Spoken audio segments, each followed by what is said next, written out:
Attkisson, five-time Emmy Award-winning investigative journalist and author. She was formerly an investigative correspondent in the Washington Bureau for CBS News and a substitute anchor for the CBS Evening News. She currently hosts and manages the investigative news program Full Measure with Sharyl Attkisson on Sinclair Broadcasting Group, which focuses on accountability and investigative reporting. Attkisson has authored several books, including Stonewalled, The Smear, and her recent book, Follow the Science, How Big Pharma Misleads, Obscures, and Prevails. Welcome to the show, Sharyl Attkisson. It's great to be here. Thank you, Jimmy. Well, it's great to have you. Now, you came to my attention because on Twitter, I came across this video that you did. I think this was in 2006. Yeah. And let me just remind people the kind of bombshell report you did about the flu vaccine. And let's listen. Here's what scientists have found. Over 20 years, the percentage of seniors getting flu shots increased sharply from 15% to 65%. It stands to reason that flu deaths among the elderly should have taken a dramatic dip, making an X graph like this. Instead, flu deaths among the elderly continue to climb. It was hard to believe, so researchers at the National Institutes of Health set out to do a study adjusting for all kinds of factors that could be masking the true benefits of the shots. But no matter how they crunched the numbers, they got the same disappointing result. Flu shots had not reduced deaths among the elderly. It's not what health officials hoped to find. NIH wouldn't let us interview the study's lead author. So we showed this before on the show. Everybody should go watch that video. It's amazing. You did, first of all, you did that 20 years ago. You look exactly the same. I don't know how you pulled that off. I don't know about that. Was that the help of Big Pharma? I don't know. We'll see. But your latest book, Follow the Stuff. First of all, how did you? Well, was there any fallout from you doing that report? Because that was really, I haven't seen a report like that on national news or any kind of corporate news since. So how did that come about, and how were you allowed to do that? Well, I was assigned to cover stories about vaccines in the pharmaceutical industry in the early 2000s. People may not remember, we were all doing it, not just CBS News, the New York Times, the Washington Post, LA Times, all the networks. These were big stories, and a lot was being uncovered. There were congressional hearings, but something changed. I'd say 2006 time period, we were starting to see that change in the relationship between Big Pharma and media companies and what they wanted from us, meaning the bosses at the corporate levels. So you saw that report on the flu shots before what I would call the clampdown on those kinds of stories, when they were still being invited and well received, at least by my bosses at CBS. So I was covering a lot of these issues, shocked at what I was learning, because I'm not a health reporter. I was assigned to sort of cover the return of the smallpox vaccine program after 9/11, which was halted after myocarditis and deaths from that vaccine. I started to learn so much and realized that I could do stories every week the rest of my life on these scandals.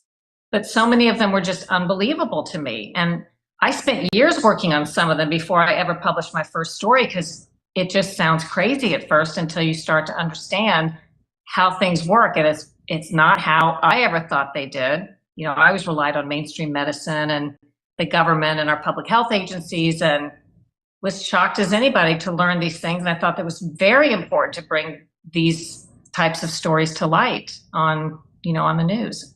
And so tell me about, so you didn't get any backlash from so people were doing those kind of reports. In fact, I kind of remember Jon Stewart and brought on RFK Jr. in the early 2000s to talk about his research on vaccines, and he thanked him for his work. Joe Scarborough had RFK Jr. on, and he commiserated, said that his son was injured by a vaccine, and then all of a sudden it just all went away. So what happened? Well, I learned only with the benefit of hindsight that at the time we were starting to feel pushback over these sorts of stories. The pharmaceutical industry was making new partnerships with media organizations, including CBS News at the corporate level. And together, Pharma and these media corporations were lobbying as partners on Congress to loosen up the rules to allow more pharmaceutical advertising on TV and other media. People may not know if they're not old enough. This was forbidden against the law until what I think is relatively recent history, and it's forbidden in most other countries to advertise prescription drugs. But that meant billions and billions and over time trillions of dollars for the media companies with this partnership. And as that partnership was being forged at the corporate level, we were starting to feel the effects of it in the news division at CBS, and I'm sure that happened at the other media outlets as well. And so when you refer to it as a partnership, what do you mean by a partnership? Well, I was told specifically that lobbyists from the corporation at CBS went together with pharmaceutical industry lobbyists on Capitol Hill to lobby members of Congress to make sure that there was more advertising allowed on the network. So literally a partnership to try to financially benefit both sides of the equation, but I would argue maybe at the expense of public health. So that's quite a partnership. So it just sounds like corruption, right? Listen, I have my own thoughts over time about whether those types of partnerships should be allowed ethically and how they could be firewalled, at least from the news divisions, but they are not. I expect that these pharmaceutical companies would want to increase their bottom line the best they can. I am not shocked, especially with what I know now, that they might hide or cover up the things that they've done that, about side effects from drugs and dangers and harms has been well documented because they have a fiduciary duty to their shareholders or whoever they're reporting to make money. But we in the media were supposed to be, at least I thought, sort of firewalled for that so we could at least provide some independent oversight, particularly when Congress also fails to do so because both parties, Republicans and Democrats, get so much of their money from the pharmaceutical industry now. So what I often say is that, when a news agency gets money from an advertiser, in theory, it's to take that money that provides the money, the resources so they can do investigations. And what they're really doing is bribing the news companies. So they're funding their non-investigation, correct? Yeah. It not only influences theoretically the advertising they get on the network, but we have seen that it largely influences the stories that don't get done. So it wasn't just that, and I certainly don't object to the pharmaceutical industry wanting their side of the story heard in a controversy, of course, in a story. But it came to be, and this is commonplace now, it just wasn't back then around the 2006 time period, where they didn't want stories to air at all. And some, managers who I think were conflicted at the networks and other media organizations also were starting to censor stories that had not been done on such a large scale before. So I knew something was wrong and something was different. When they weren't just arguing, be sure to tell both sides of this argument, they were just saying, we can't tell this story at all. The people must not know about it. And are you surprised that news media organizations and journalists, ubiquitously just accepted this new paradigm?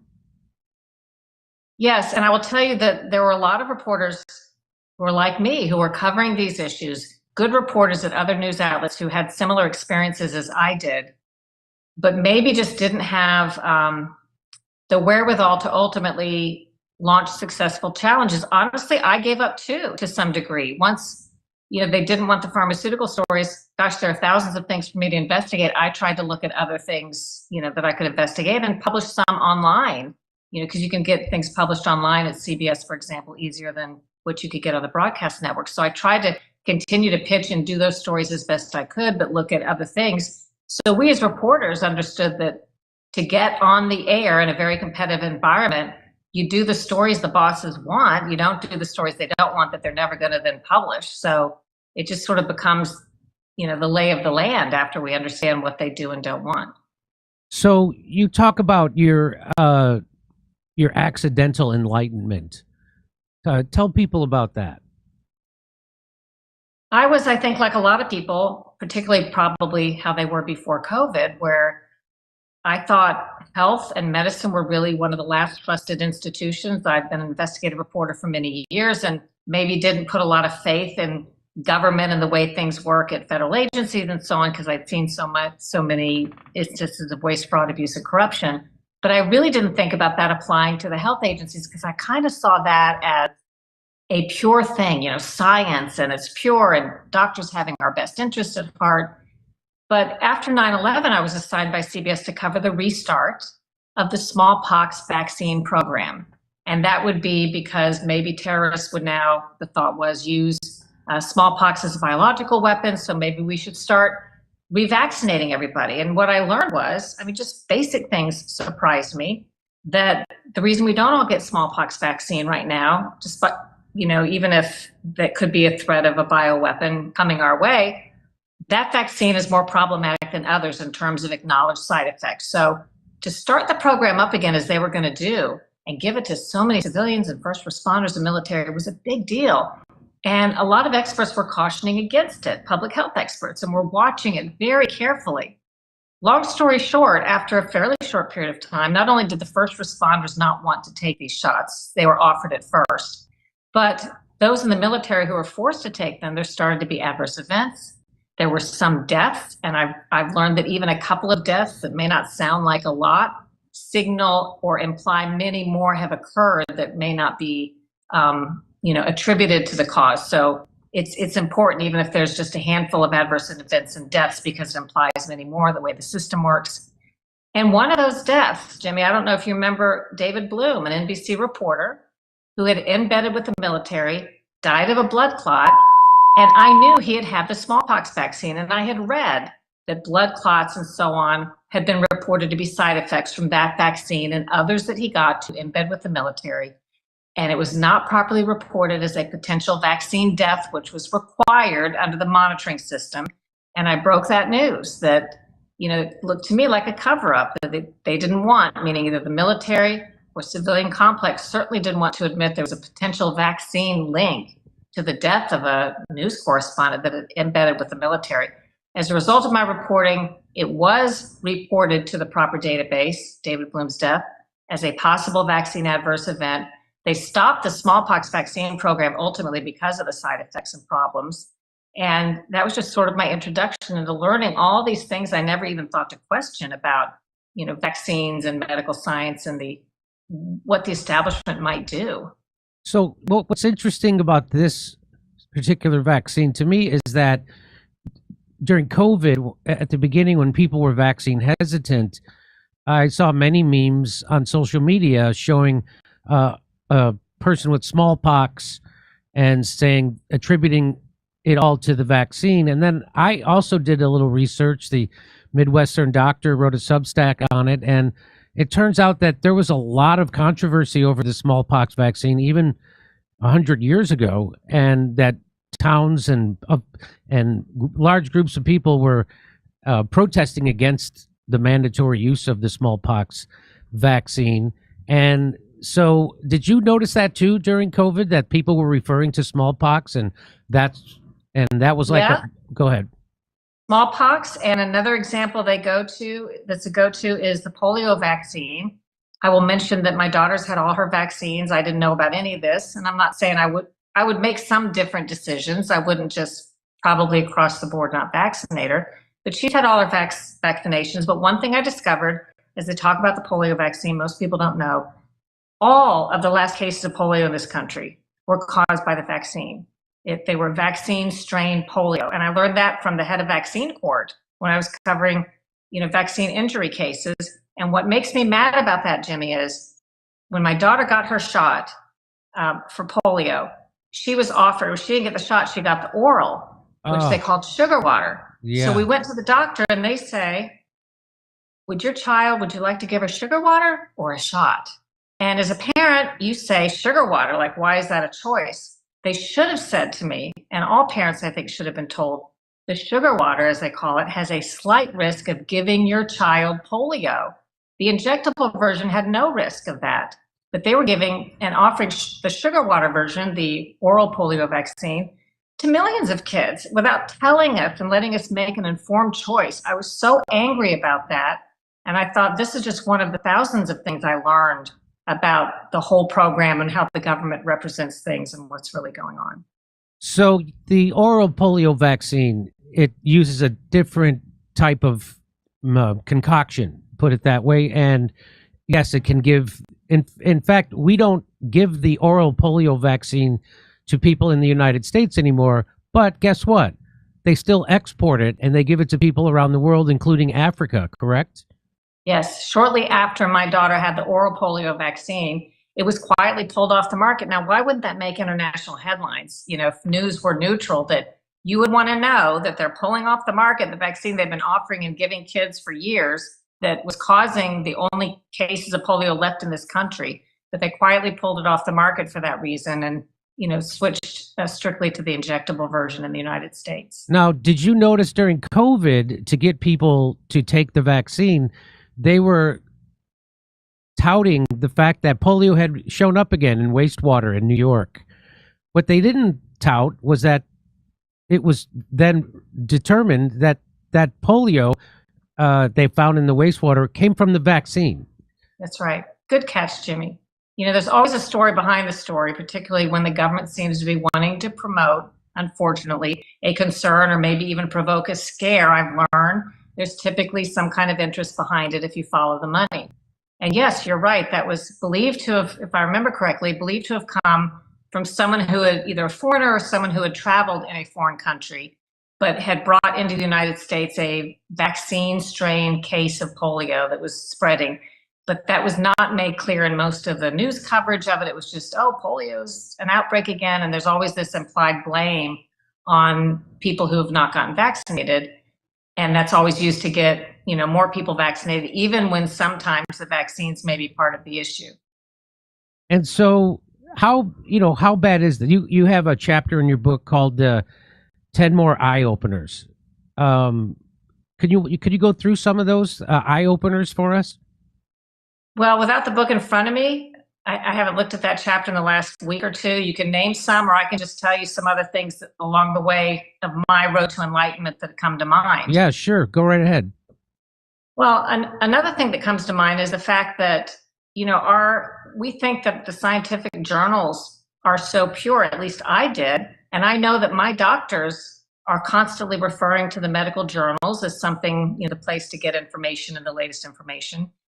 The journals are terribly conflicted and in many cases not to be believed. And I'm talking about the Journal of the American Medical Association, Lancet, all the famous journals that you know of. This is not according to Sharyl Attkisson. This is according to the journal editors themselves. And you don't see a lot about this, but Marcia Angel, Dr. Angel of Harvard, the former editor at the New England Journal of Medicine, she spoke against what was happening at her own journal and said she could not stop the pharmaceutical influence, which led to the publication of dishonest and misleading studies that imply medicines may be safe and effective when they're not. She was joined by Dr. Richard Horton of the British journal Lancet, the editor there, who said much of the science today is not to be believed. The way he put it was science had taken a turn toward the dark side. People don't understand that these scientific journals have, in essence, according to critics, been bought out. So that when you see something published, you know, that's touted in the press, there's usually a money interest that's promoting a study that may not actually be reflective of what's really happening with that medicine or that issue. So I stumbled upon this also, and during COVID, I caught the editor of the British Medical Journal lying. And I found out that they get a lot of their money from the pharmaceutical industry, which is shocking to me.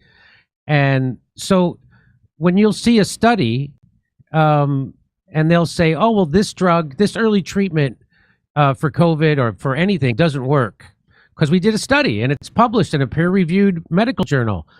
What you're telling me is that those studies are rigged, correct?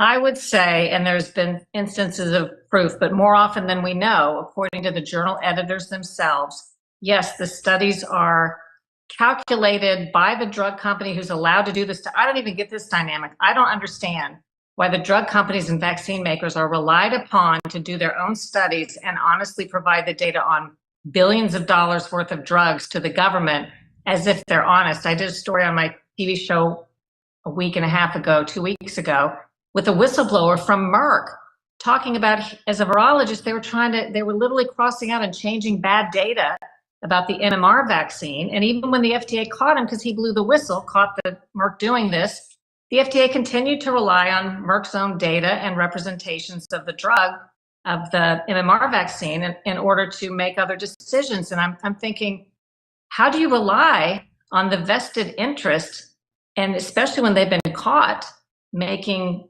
they've had to pay billions of dollars in fines to settle cases for fraud and abuse and misleading. So you're relying on these same companies to tell you the truth about the medicines they want to sell. It just seems like such a crazy dynamic.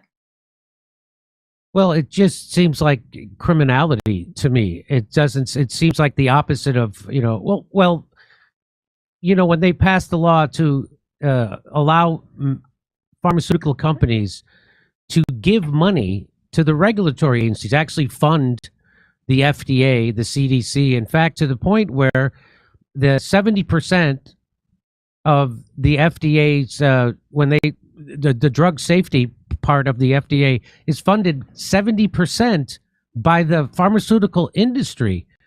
And that just seems, again, criminal to me and crazy. And the reason they gave for that was they said that, they're going to be making so much money off these drugs, we should make them pay for the research. But that's not really the reason, right? Well, let me say there may have been, what I heard, there may have been some good reason. There was a time when it was thought or it was argued that some drugs were taking too long to come to market because it is a very onerous process that's required. And the thought was, if the industry would kick into the costs of having the FDA review all their study information and make things happen faster, everybody could benefit. The problem is, as soon as that relationship started, and I would argue FDA has been somewhat conflicted already, the FDA began to see, as you kind of point out, the pharmaceutical industry as their customers and clients instead of us. And you can even look at their internal documents where they refer to the pharmaceutical industry when it comes to matters of controversies as the stakeholders and as the customers and as the clients. And in fact, if you and I as a journalist, you as a public citizen, were to try to get some information on an important public health issue that our government has collected information about on our behalf, supposedly using our taxpayer dollars, they will more often than not say that's proprietary, and they share that information with the pharmaceutical industry, but we can't have access to it as the people who are impacted. It's really a perverted dynamic. Now, correct me if I'm wrong. Did I read in your book that pharmaceutical drugs are the leading cause of death? Am I misremembering that? It depends on the analysis you look at, but it is consistently, no matter who does the analysis, a top cause of death. And we're talking about prescription drugs when used as prescribed, not even talking about being abused or there being mistakes. And that is because, so many people are taking prescription drugs and there are so many side effects. And that's only the ones we know to attribute to them. We know there are many side effects and long-term effects of medicine that are probably not captured. So again, every once in a while, you will see a story done on that fact because it's consistent year in and year out. But doesn't that seem like a really important fact and statistic that deserves a whole lot more coverage? Yeah, of course. Yes, of course it does. Now, it sounds to me, now you're not a medical doctor, you're a journalist, correct? Right. It sounds like you've been doing your own research, Sharyl. That sounds very right-wing and extreme. Well, at CBS, of course, because I work for CBS, for years I was considered or, criticized as left-wing. And then, of course, when I got into certain health things or certain political investigations that went in a different direction, suddenly I was accused of being right-wing. And today, it's kind of flipped because the people who used to care about these things were more liberal leaning. And I'm talking, seemed to me, in the 90s and early 2000s. And now it's totally flipped. And I would tell you something interesting. You look back at the smallpox vaccine startup that failed in the 2001-2002 time period that I told you I covered. When that failed and when some public health experts at the time spoke against the vaccine program because of the dangers and risks, nobody was called anti-vaccine. That was a newly invented propaganda campaign, probably one of the cleverest and most successful ones I can think of, that came about around 2004, 5, 6, as the vaccine industry saw that more and more investigations were being done on vaccines, as more brain damage and autism cases were working their way through the vaccine court, and they had to get ahead of this wave of news coverage that could be coming in congressional hearings, and they invented this anti-vaccine narrative that means you're not supposed to question one of the most important products given to nearly every child in America multiple times that undeniably carries risks and side effects. You're just not supposed to question it. And that's, largely where I think a lot of people stand today, oddly enough. So when I was a kid and you were a kid and we got vaccinated, the total vaccine schedule cost around $10, right? And now how much does it cost? It's in the thousands. I'm not sure you can calculate.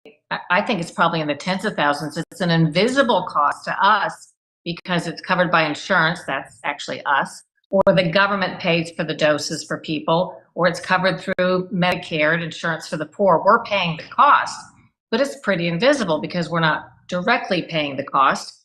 But that's simply because the number of vaccines, I'm sure I had a couple, but I got the measles, I got mumps, I got those diseases in my era. We didn't have the vaccines. I got chicken pox. Now, there's multiple doses because the vaccines don't work very well. So they all have boosters. They have to be given multiple times. Even then, some of them are failing. But there's so many. It is just a blockbuster industry for, the pharmaceutical industry. And if they can get a vaccine on the schedule, on the CDC recommended schedule, that's instant blockbuster for them. So that's the gold standard. That's really what they're all aiming for. That's instant blockbuster profits for Big Pharma if they can get it on the schedule. That's what you mean. Right. Yeah. And so right now there's a lot of propaganda about measles. And there was a young girl who they said, it's been reported, died from measles. Well, it turns out she most likely died from a bacterial pneumonia infection, and they gave her the wrong treatment. Are you familiar with this case? Vaguely. I have not personally looked into it, but I read some of it because I suspected as soon as they said there was a measles death, which would be very unusual in an otherwise healthy child, you have to, based on the government's records, suspect there's more to it. And it's much like people saw during COVID. If someone died and they happened to test positive for COVID or happened to have COVID at the time, but they were dying, to make a real life example, but sort of an extreme, they were dying of cancer, they were signing death certificates attributing it to COVID because they wanted people to be afraid of COVID and, pump up the vaccines. Likewise, this is always the case with these outbreaks of diseases. I don't wish measles on anybody, but I will tell you that, the outbreaks that happen when they try to tell you how many were vaccinated in the outbreak and how many were unvaccinated, they're always trying to push your idea toward it's the unvaccinated people to blame, and that means more people should get the shots. That's all a well-orchestrated propaganda campaign. So when I heard a child died, I suspected the child may have died either of something else or with something else, or that there was more to the story. So I'm not surprised that it's being reported, the things that you just said. I haven't independently verified that, but that would be that's pretty much how things go. I'm the most flummoxed by the lack of people who consider themselves anti-establishment, especially in this news space that I'm in, and truth tellers, and like to reveal government secrets, have absolutely no interest in this, and they don't push back against the lies so we know that they lied about everything around COVID. They lied about masks. They lied about where the virus came from, lied about funding it. They lied about the infection fatality rate. They made it seem way scarier than it was. They lied about herd immunity. They lied about natural immunity, lied about lockdowns. They lied about social distancing. There wasn't a thing that they didn't lie about. And what I cannot get over is how few people actually give a care about that. People that I would think that would be naturally right in their wheelhouse to speak out against Big Pharma, they won't. Like you said, the people consider themselves on the left or the liberals, they're the biggest narrative enforcers, and they're doing the dirty work of Big Pharma in keeping people silenced who want to question these things. People who consider themselves questioners, they won't. Does that surprise you too? That there's almost no one. You're one of the few people out there that's actually in journalism that is actually even talking about this. Chris Cuomo was a big narrative enforcer during COVID, and then he got injured, and then they put him on ivermectin, and now he's willing to talk about that now. So it's like maybe you and him. Are you surprised at how few people care about this? This is the biggest story of my life was COVID. I think so too. And all the stuff we're talking about that impacts our health beyond just the vaccines and COVID. These are the most impactful stories I think journalists could be doing right now. And in some cases, perhaps the most ignored. I like to say that, the chronic health disease epidemic, we all have seen that grow for the past 20 years. The scandal is that as we go to the doctors or listen to our public health experts, they either don't notice, which is a problem, what we see in front of our eyes with our chronic diseases, or they pretend not to notice. Either one is equally as bad because we're just out here trying to figure out what's going on while they're simply trying to, refer you to expensive treatments and medicines for it rather than figuring out the root cause. There are journalists who want to do this work, and there are very few places the way our journalism groups are organized where you could work somewhere where they would permit this. It's just so much advertising and also the controversialization of the topic. I believe that the controversialization by saying it's anti-vaccine, the targeted attacks on journalists and researchers who actually look into this stuff, the targets by the industry and by government officials who are, influenced by them, it makes it really hard to go down that road. So you have to have a way to get this information out. I have an independent show now with bosses that are okay with it, but not many people are in that circumstance. And it's very disappointing, Jimmy, that more journalists haven't been able to find a way to step out. But I think part of it is because this propaganda campaign by the industry, they purposely understood if they could divide this issue along political lines the way that they did, that every time someone kind of raises it, eyes roll and people just start brushing it off as a political dispute, which it's not. But if you can define it in those terms, it makes people less likely to want to, touch it in a meaningful way. So here is one of, I just covered a story recently. They're finding out. So everybody, I'm in Hollywood. Everybody in Hollywood's on Ozempic, and they're finding out that Ozempic is causing blindness in people. And in fact, one of your 10 eye openers is Viagra and blindness. Can you tell us about that eye opener? When I was working at CBS, a little story crossed the wires, happened to be on an April Fool's Day years ago, that talked about a small study that had linked Viagra and blindness. And I thought it was hugely important because this is when everybody was starting to take Viagra. And it was sort of laughed off in the newsroom. And I thought it was, probably a really big story. So I started reaching out. I found some other studies. I looked through the adverse event database, which exists, and saw a clear signal to me as a non-medical person of blindness cases with people taking Viagra, deafness too, by the way.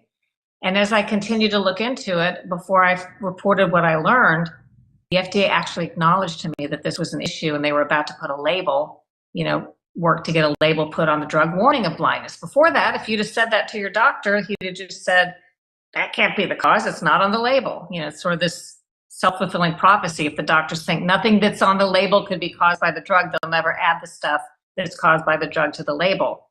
But a lesson with the Viagra and blindness was, to me, is frequently people outside the specialty, the person who unearthed that, or one of the people, is not the urologist group that was prescribing men with Viagra who should have been watching out for these adverse events. This was a doctor, an eye doctor, who was seeing this pattern of unusual blindness called NION in men. And he started asking them questions, which a good doctor should do.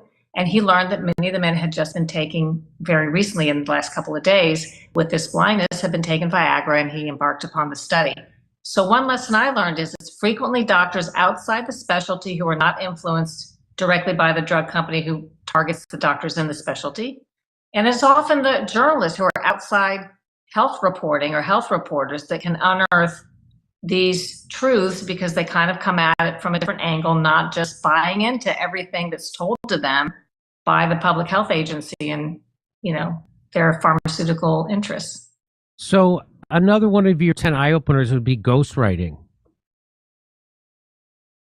That was a big one. Again, I shocked this is allowed ethically, but frequently articles and studies that are put into medical journals are actually signed by what sounds like an independent doctor, someone who works at an academic institution. People don't know, including the other doctors reading the studies or the articles, that doctor has in essence been paid for the use of his name by usually a middleman working for the pharmaceutical company. So basically he's being paid to promote a drug or a treatment or a malady that will be treated by a drug. But there's no disclosure when you're reading this glowing article about this upcoming treatment. There's no disclosure that the drug company actually wrote that article and then paid the doctor to sign it. And this is a practice that is not illegal and was largely done. I have examples in the book in the cases of drugs that were put on the market, like Vioxx, and then removed for safety reasons, but had been heavily promoted through ghost-written articles and other means that I think are unethical and shouldn't be allowed in the medical profession, but these are common tactics. And so, I also say, again, COVID opened my eyes to all of this. Before, I just trusted the medical profession without question. And you can buy off a scientist and you can buy off a doctor pretty easily, right? Yes, but I would say it's a little more complicated. Maybe the doctor and the scientist wouldn't want to be bought off, but the industry learned that in the early 2000s, the researchers were still publishing studies. Let's say they're being paid by a pharmaceutical industry company, and they work at an academic institution. They conduct a study, it turns out poorly for the drug, or there's a safety issue. Maybe the drug company doesn't like that, but the researchers used to publish regardless because all findings benefit science and have to be published and known. The drug industry discovered during this time period that to stop that, they started having these onerous contract agreements. So now they may hire a university, but in the contract, it's going to say, you can't publish this, without our say so, which leads us to another problem. Like for one study that may show, let's say, a marginal benefit to a new drug, you may not know that there were 8 studies done that showed either no benefit or potential harm, but the drug company never published those. And you have no way to know if there was something done behind the scenes before this one study came out that appears to be some kind of a benefit. There may be a lot of science that's contrary to that you'll never see because they have these, contracts. And that started around the time there was a researcher out in California at a university who tried to publish after a failed AIDS vaccine. And the company wanted him not to publish so badly that they ended up suing him for $7 million personally when he insisted that this information had to be published for the greater scientific knowledge. Ultimately, that case against him was dismissed, but that just shows you what a chilling effect it can have upon the researchers who want to do honest research and follow the science wherever it really goes. And so you say a close cousin. In the book, you talk about a close cousin to ghostwriting or hired guns medical professionals. What do you mean by that? In nearly every instance, as I started covering medical controversies, when the pharmaceutical industry would decline to do interviews about the controversy, but referred to me to a supposedly independent doctor, I started researching these supposedly independent doctors. Other media were interviewing them too, but without asking the question. And I learned in every case they were working for the drug company with an undisclosed relationship where they were either being paid as a consultant or an analyst, or they had been, speaking at conferences and were getting money. That's not a problem to use their opinion, but it has to be disclosed in the news story so that viewers can understand they're hearing a pharmaceutical industry defense of the drug. They're not hearing an independent defense.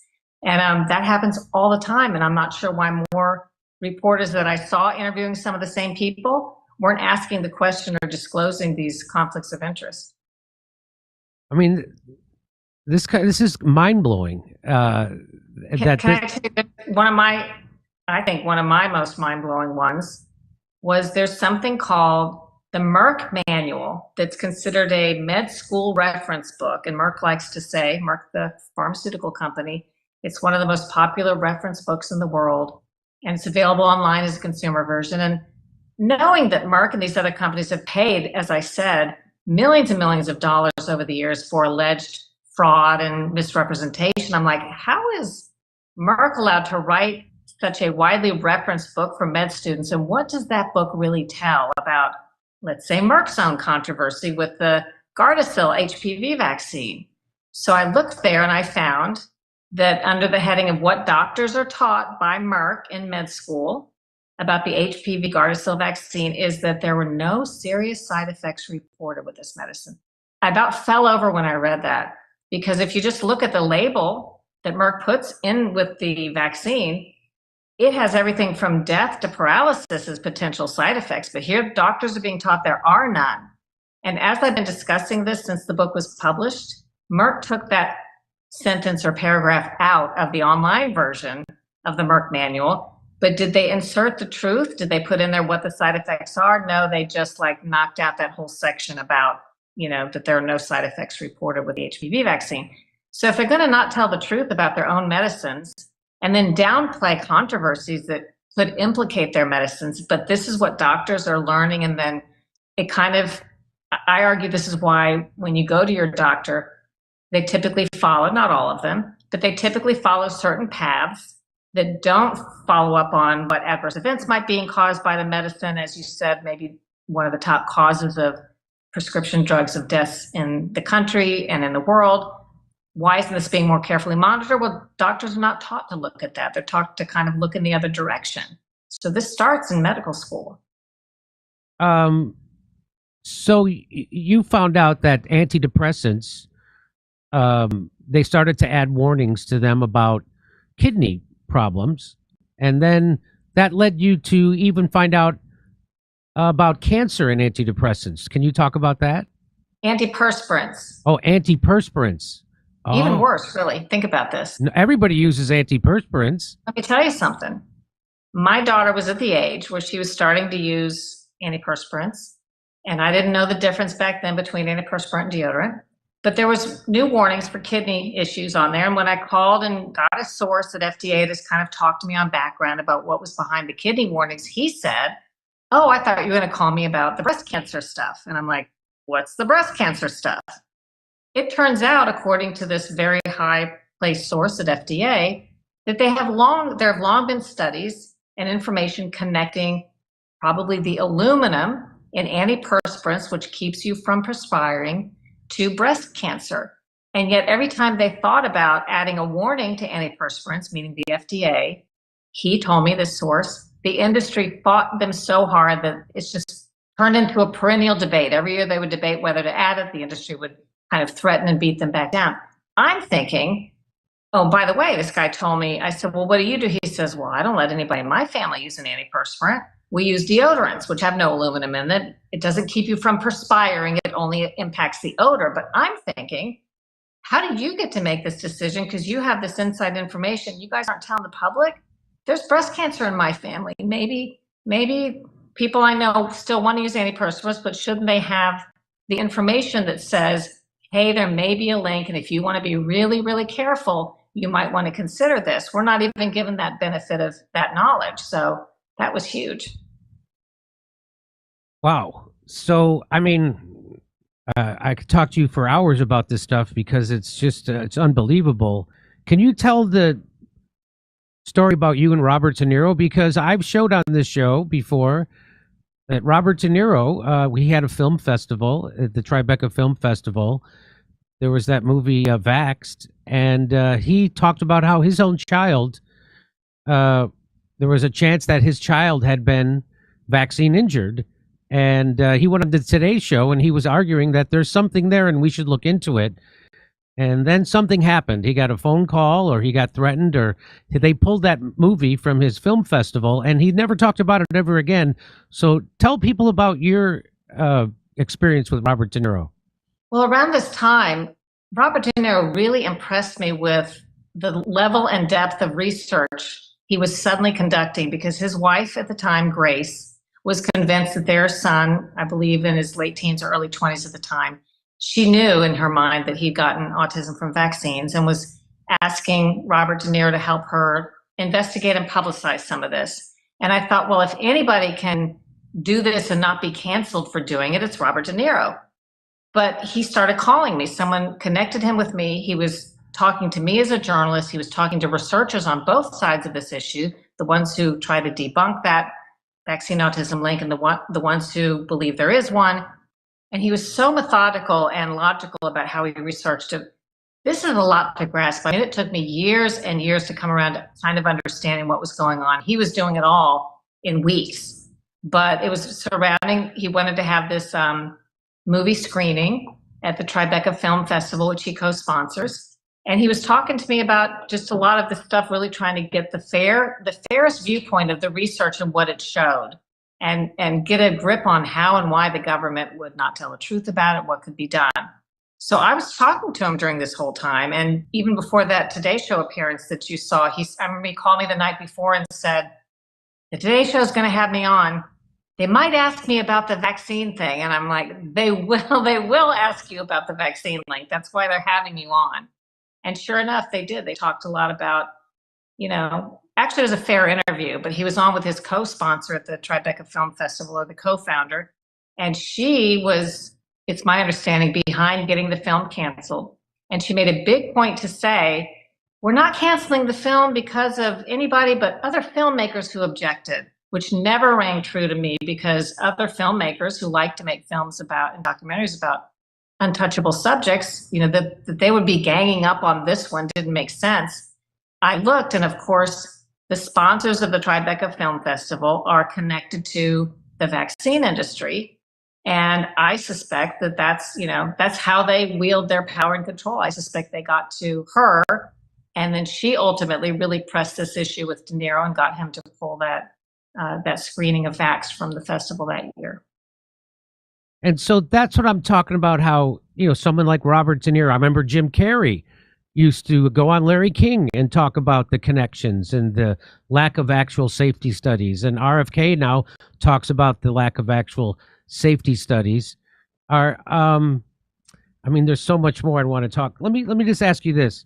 Liberals seem to have embraced science as a form of religion, and it can't be questioned. And where do you think this need to worship big pharma or science or institutions come from? I mean, where do you think that comes from?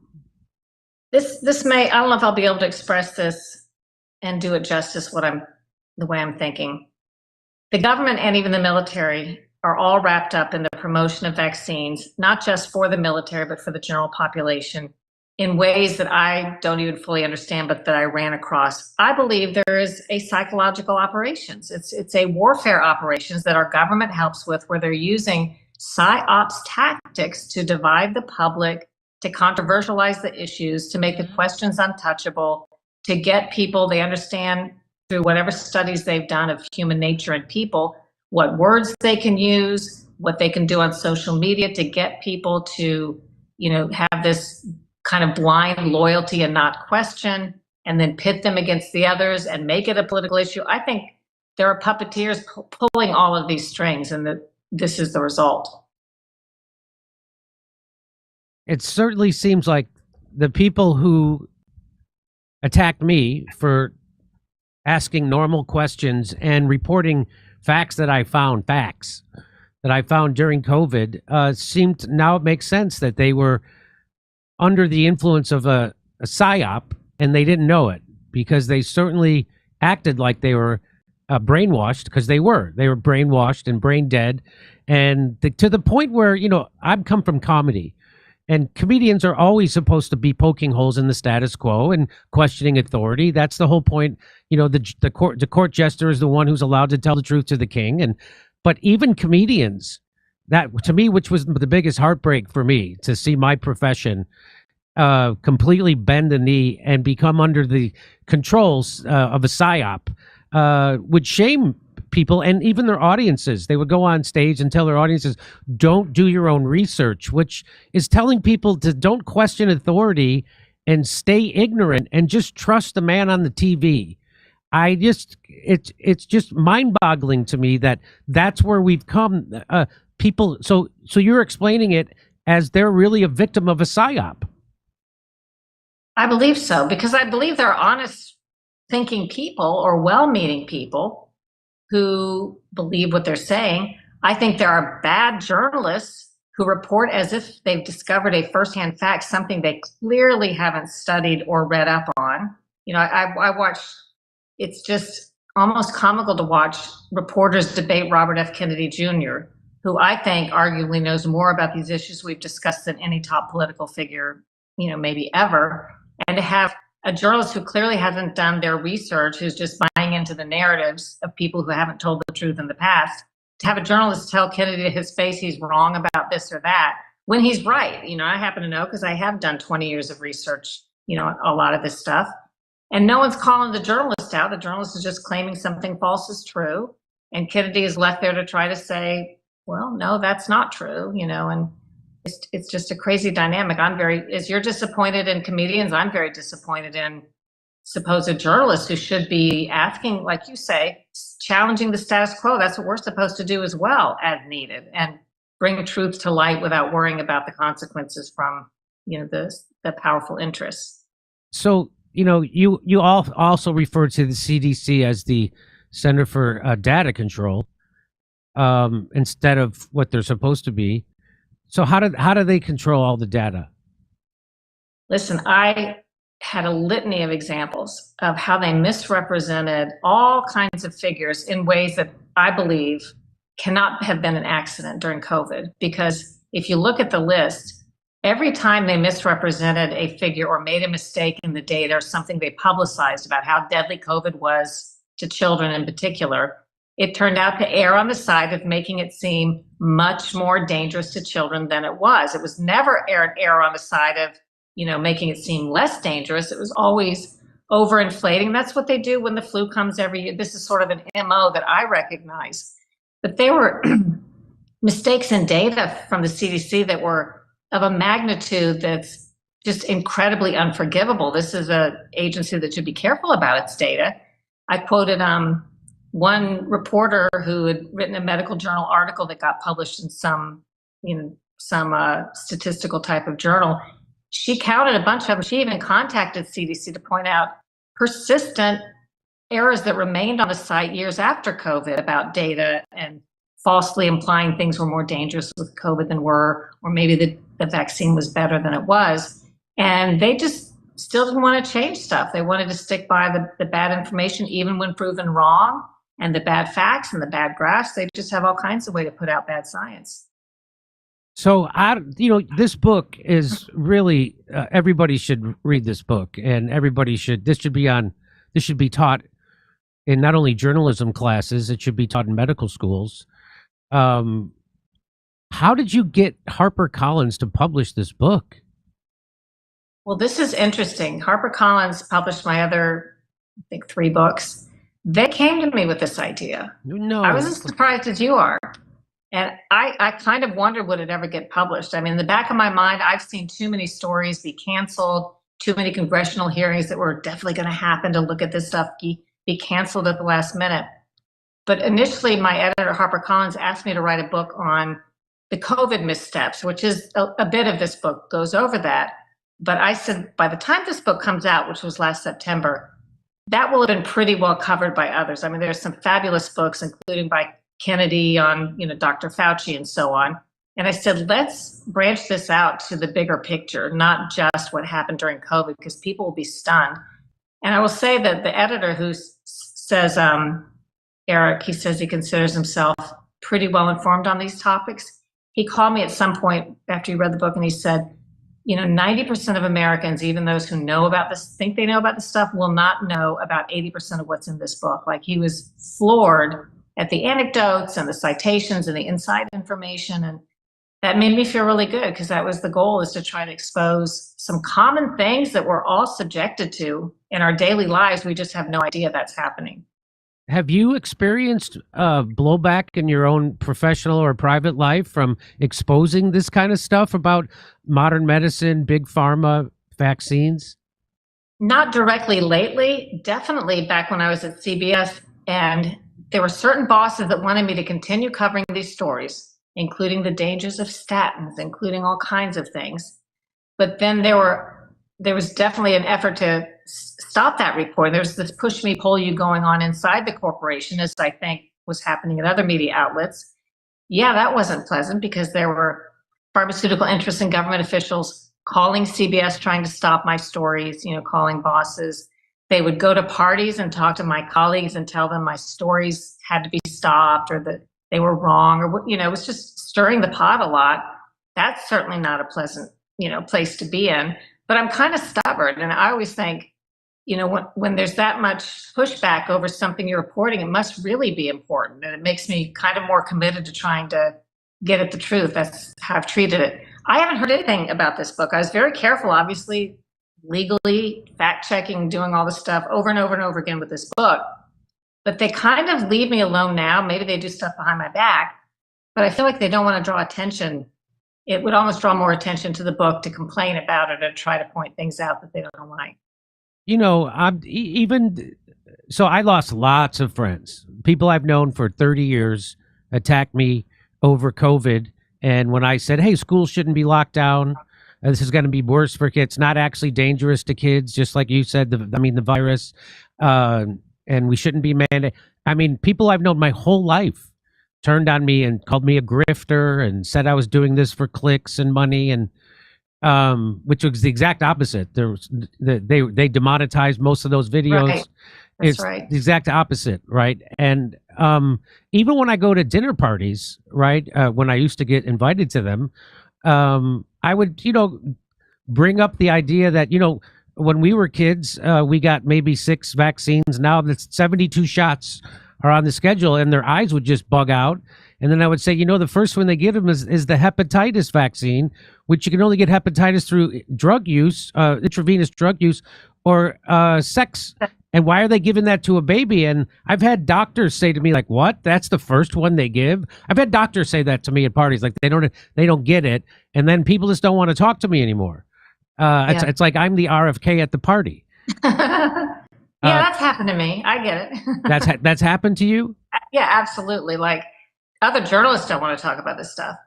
I would say it's changed a little since COVID. If you can look at any positive that came from COVID, I don't know if you've noticed this as well.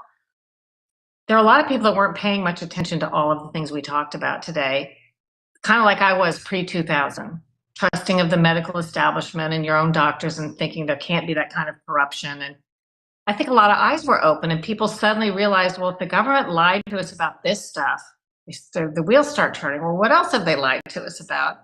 And it made activists out of people that never considered themselves activists. They're very concerned when you're talking about their family's health and their health. This suddenly became very important. So I think even for a lot of doctors, you probably talked to Dr. Jay Bhattacharya and people like that. They were very much on with the mainstream narratives and so stunned by what happened and what they learned that they now have started these, I would argue, sort of movements, alternative ideas that really should be the mainstream about getting to the bottom of what's causing us to be so sick, not just treating it and getting at the heart of the corruption. So I think some good has come of it. People have come out of the shadows on this more than they were before COVID. Well, it's an amazing book. Sharyl Attkisson, Follow the Science. Everybody should get this. It's available where all books are available because it's published by Harper. When I saw that it was published by HarperCollins, my jaw was on the floor. I can't believe it. Well, good on HarperCollins. We should all be happy that they did that. I've been censored many times on YouTube for saying some of the things or just asking the questions. Anyway, I really appreciate you, Sharyl Attkisson. Thank you so much for coming on. Everybody should check out that book, and I appreciate, your courage and in the work that you keep doing. It's really fantastic. Well, you too, and I think people probably who listen to you understand when you step out the way you have, how important that is and how many people you reach. I think that's awesome, and they should know, as you do, that it's not an easy thing to do. So, thank you. Okay, all right. Well, hopefully we can talk to you again soon. Okay. Bye-bye. Come see us on tour. We're going to be in Bakersfield, San Jose, California, Buffalo, New York, Toledo, Montreal, Toronto, Ottawa, Glasgow, Manchester, Belfast, Dublin, Liverpool, Birmingham, and London. Go to jimmydore.com for a link for tickets.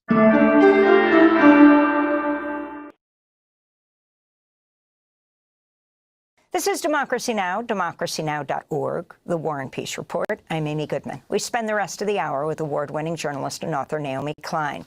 She has a major new piece out, co-authored with Astra Taylor for The Guardian newspaper. It's headlined, The Rise of End Times Fascism. It looks at the apocalyptic fervor of the far right. In it, they write, quote, "The most powerful people in the world are preparing for the end of the world, and they themselves are frenetically accelerating. That is not so far away from the more mass-market vision of fortress nations that's gripped the far right globally, from Italy to Israel, Australia to the United States.